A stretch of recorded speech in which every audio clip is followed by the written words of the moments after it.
Your children are your children for a reason, and nobody knows them the way that you do. No one knows them as intimately as you do. They were all created in his image, and you are the parent or the mom or the dad, and that confidence can carry you through a lot of hard times and low moments when you realize and recognize that you're right where you're supposed to be. So I would tell everybody, remember, you are the special sauce for your particular homeschool. Hey guys, welcome to the Homeschool Show for North Carolinians for Home Education. I'm Amanda Wares, your host, and with me, as always, is the lovely Melanie Willis. Hey, Melanie. Hello. I love doing this with you. It's so much fun. It is so much fun. All right, what do we have for today? So today we are going to discuss one or two things that we left out of last week's discussion about the Thrive Homeschool Conference. And then we're actually going to hear an interview that you did with Amber O'Neal Johnston, who is going to be one of our featured speakers at Thrive. And then I'm going to have a really cute, crazy, simple art project that you can do. And then we're going to hear some homeschool news from Lynn Pierre. Awesome. All right, well, let's get into it. You know, as we said last week, there are a lot of things that have to do with Thrive. And we thought we covered them all, but there's a few that we didn't quite cover. So let's get into that. So, Amanda, if you're coming into Winston-Salem, where are you going to stay to go to the conference? So we do have a couple of hotels that NCHE has discount blocks with. Those are the Embassy Suites Hotel and the Marriott. Both of those are actually physically attached to the Benton Convention Center. So if you stay at one of those hotels, you can actually get to the convention center without having to go outside. You go through a tunnel or a walkway for both of those. Those are really great options. And the conference discount is very affordable for those. There are also other hotels in the area that are close by, but those are the two that we have agreements with. So you definitely want to check those out. I know for many years, I just kind of searched for what the cheapest thing was. And, I would drive in every day. Then you have to deal with parking in downtown Winston-Salem. And it is so convenient to have a room right there by the conference because it can get a little overwhelming. And if you're going to spend all day there, it's nice to be able to retreat back to your room, drop off any pamphlets you picked up. Yes. Just kind of have a few quiet moments. So it's nice to stay right there. Agreed. And so then the other thing that we didn't talk about at all is that we do have a graduation ceremony that takes place during this weekend. So tell us about that, Amanda.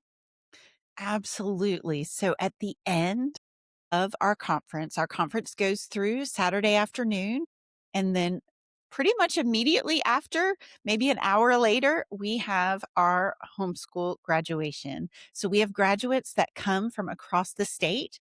We actually do 2 simultaneous graduations. We divide the graduates up roughly by geography. So maybe the eastern part of the state and the western part of the state-ish. And they go, it's just a beautiful ceremony. It is I always tell people if they've never experienced a homeschool graduation, our graduation is probably somewhat similar to what they experienced in traditional school.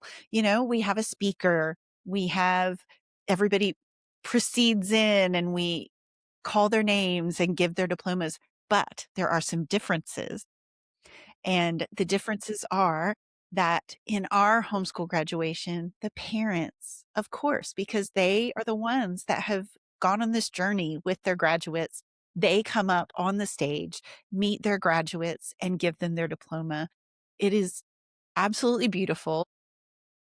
I know you have as well been involved in helping with the graduation for many years, and it is just beautiful. It's a lovely kind of culmination of these families' homeschool journey. And I love because I get to help with registration as well.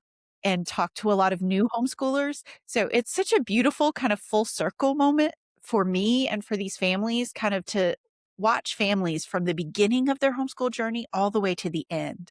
And I just love it. It's so wonderful. It's always a heartwarming moment, and I've loved that from the beginning of my homeschool journey. I think it's actually one of the things seeing it at Thrive and some of the things I experienced with that was what helped me in those beginning years when I was really struggling. So Yes. it is a wonderful opportunity. Yes. And let me throw in really quick that you don't have to have a ticket to come to graduation.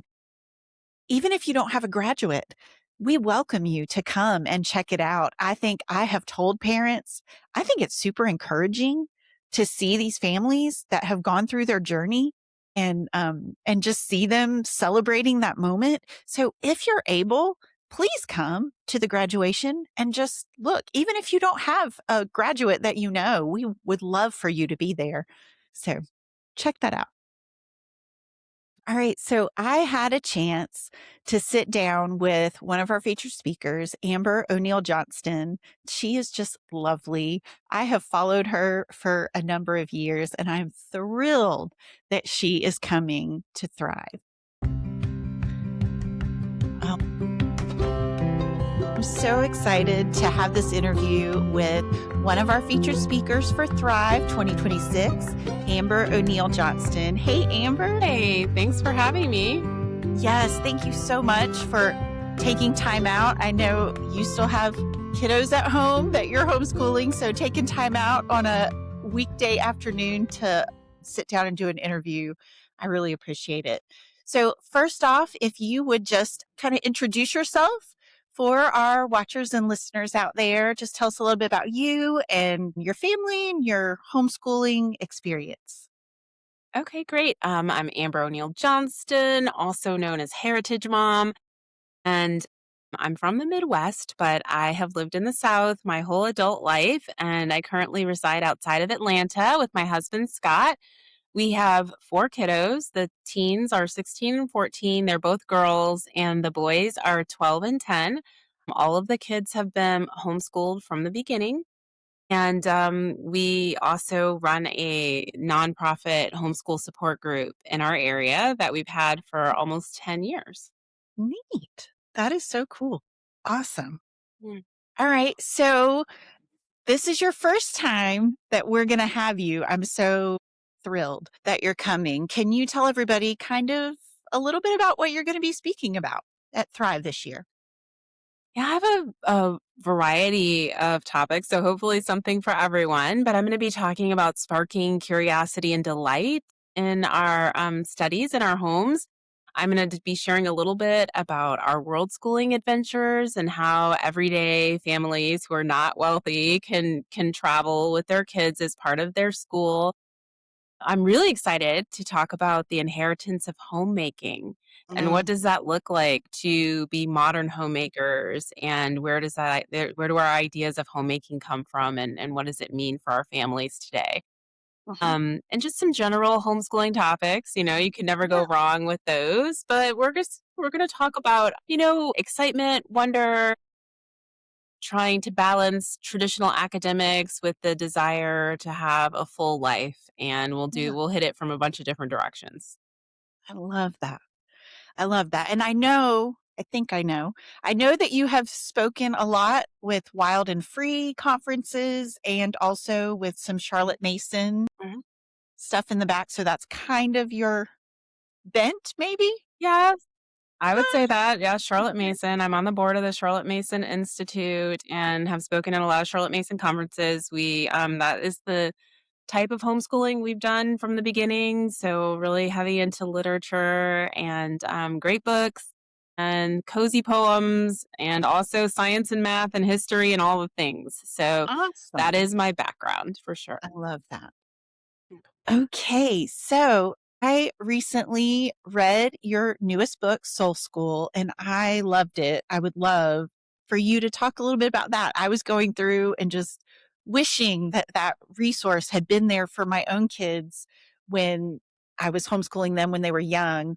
I I felt like I always tried to bring in as many real diverse perspectives as I could, but 20 years ago, I don't know that there were a lot of resources out there for somebody like me. So tell us a little bit about Soul School if you don't mind. Yeah, so Soul School is a book about books. And it is the subtitle is Taking Kids on a Joy-Filled Journey Through the Heart of Black American Culture. And I do that through books. So the first part of the book, the first 5 chapters or so, just describes different aspects of Black American culture, the types of things that I'm looking for to show up in children's books that can help children understand our culture and embrace it and its history. Or so, just for fun, music, food, hair, nature, time in nature, relationship with the outdoor world, and um, Black church, and all the different things that we think about when we think about our culture. And then the Yeah. rest of the book is just a really richly annotated collection of books with discussion questions and project ideas. I give quotes from the books to give people an idea and explain why I think each book is important. And my favorite part is this section called Second Helpings, because when you have a really good soul food dinner, you kind of nibble on a bunch of things at first, but the things you really like, you go back for second. Right. And so if your child likes the first book, then I'll say, here are a couple second helpings. They'll probably like these 2 books as well. So it is a culmination of many years of me reading hundreds and hundreds and hundreds of children's books, going from preschool all the way through high school, that feature Black characters and different storylines. And I wanted this for myself, but it's also my gift to the community that's given me so much to be able to give back in that way, to make it easier for families to incorporate really good books into what they're doing. I love that. And are you going to have a booth at our conference? I will. Yes, I'll have a booth there, and I will have plenty of copies of books there as well. Amazing. So, everybody out there, make sure you come to Thrive. You'll get to hear from Amber. You'll get to look at her books and buy them because they are amazing. You heard it from me. They're incredible. She's just a beautiful writer. Now, before we go, Amber, do you have any kind of last words? What do you want to say? If you had just one thing to say to homeschooling families out there, parents or kids or just the family at large, what would you say to them? Well, I would say that curriculum is so important, and community and relationships and planning and lessons and all those things matter. But I think what, is the most important thing to remember is that you are the special sauce for your homeschool. Your children are your children for a reason, and nobody knows them the way that you do. No one knows them as intimately as you do. They were all created in his image, and you are the parent or the mom or the dad, and that confidence can carry you through a lot of hard times and low moments when you realize and recognize that you're right where you're supposed to be. So I would tell everybody, remember, you are the special sauce for your particular homeschool. Love that so much. Thank you again for joining me today, and we cannot wait to see you in Winston-Salem in just a few months. I'll be there. Thanks so much. All right. Bye-bye. Bye. I know it's still early in the year, but I am so looking forward to Thrive this year. There's just going to be so many wonderful speakers, and it's always a learning experience. Even if I think, this isn't something I'm interested in, it really is. They have so many wonderful things to say that just fill me up with whatever it is that I need and the strength to keep moving forward in this journey. So I absolutely Yes. love it. Yes, 100%. All right. So, art. I got a little small art project for you. This was insane. The kids had a blast. Theirs turned out better than mine, which I'm getting ready to show you. But we made our own little Valentines. And see, this is one of them. Okay. Can you see that? Cute. Yes. This was just made with we had 3 different color paints. Some of the kids got a little braver than I, and they did multiple colored paints, and we used, Q-tips and just dipped them into the paint and did them all around the heart, and here's another example. Um, That's in this adorable. case, we painted outside of the heart, and then I added, of course, a little bow. I will have some hints on that bow here momentarily, but for each of those, we just super lightly with a pencil made the heart. That way it's not me doing it. The kids had their own different shaped hearts that they could make, and we then just did the little paint all around. Now, if you are going to add a bow, because I know Yeah. everybody struggles with bows, that's what I always hear, is I actually never took the ribbon off of this. I Uh-huh. made the bow while it was still attached, and that way I could get it all nice and neat and small. Then I cut wherever that needed to be and just Oh, attached it with a little teensy bit of glue. okay. Just crazy simple. Some of the kids wrote all kinds of things in their hearts. Some of them decided they wanted to use a printer, and so they pre-printed some stuff and then did the little dots with the Q-tips all around their writing and everything. It was really super simple and easy, and they all made enough for their friends and their people at church and stuff like that.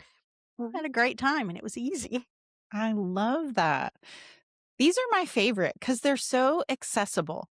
Anybody, I always struggled because I've told you guys, I'm not artistic, not crafty. And so I really struggled with like, ooh, I'm not doing art with my kids. But these projects that you have shown are things even I could do. Anybody could do that with their kids. That's amazing. I love it. That's the idea, because I am not an artistic person, but I have found that it's one of the most fun things that we can do. So I try. Great. Awesome. All right, let's hear from Lynn Pierre on some news. Hello, everybody. This is Lynn Pierre here with your NCHE Homeschool News. As you all know, tickets for the Thrive Conference are on sale right now, but early registration ends February 26th. So all of you all that want to save money and get a discount on your tickets, because I know you're going, you got to get them before February 26th. And here's a little inside knowledge. All of the speakers in all the workshops have been announced. So all the links are down below. So just go to the website and you'll find out who the speakers are in all the workshops. Just in case you don't know, NCHE, this Thrive Conference, has the best speakers for North Carolina homeschoolers. I'm talking about national speakers, and I'm talking about speakers that just speak here in North Carolina. These are speakers with firsthand knowledge of what it means to homeschool. So like I said, go get your tickets, early bird pricing, because the conference is coming up May 21st through 23rd in Winston-Salem, North Carolina. Now, real quick, the deadline for the graduation announcement and the scholarships are coming up in March, so you don't want to miss that. Hey, and what about that NCHE Faith and Friendly Day with the Hornets? Did you go? Did you love it? Well, of course, we won, because that's what we do with the Charlotte Hornets. We win. Our leading scorer was Brandon Miller with 21 points. And we won. Well, we had 119, they had 115, and we won. So congratulations to the Hornets for another fantastic win. And I thank you all so much, all of you all that joined us for that game. The Sullenberg aviation trip is coming up soon, so make sure you get registered by the 16th of February. Because of course, with that field trip and all the other field trips we have in North Carolina, you don't want to miss it. Now, lastly, I want you to be on the lookout for 2 upcoming field trips. One is to the Museum of Coastal Carolina, Ingram Planetarium, that would take place on March 23rd. And the other one is the Durham Bulls Education Day on Tuesday, April 28th. We will have more information about those 2 events in next week's NCHE Homeschool News. And that's it, you all. That's your NCHE Homeschool News for this week. My name is Lynn Pierre. Have an exceedingly and abundantly blessed day. All right. Make sure you check all those things out. All the links will be in the show notes as usual, and everything always is on our website, nche.com. You can find all the information that you need about upcoming events, all things Thrive, etc., etc. So, last but not least, guys, make sure you help us out. Like, subscribe, share with your friends. And if you have any comments or questions, always you can leave a comment, in the comment section. You can send us an email to thehomeschoolshow@nche.com. We love to hear from you. Any ideas you have of things you'd like us to talk about on the show, we'd love that. Any questions, any things you're struggling with. Recently on our Facebook page, I just asked, what do you need help with? And I was blown away by the response. So you guys, reach out to us. We'd love to hear from you. We want to help. We want to encourage. And it's always our goal here at NCHE to help you homeschool with confidence and joy. So until next time, bye-bye.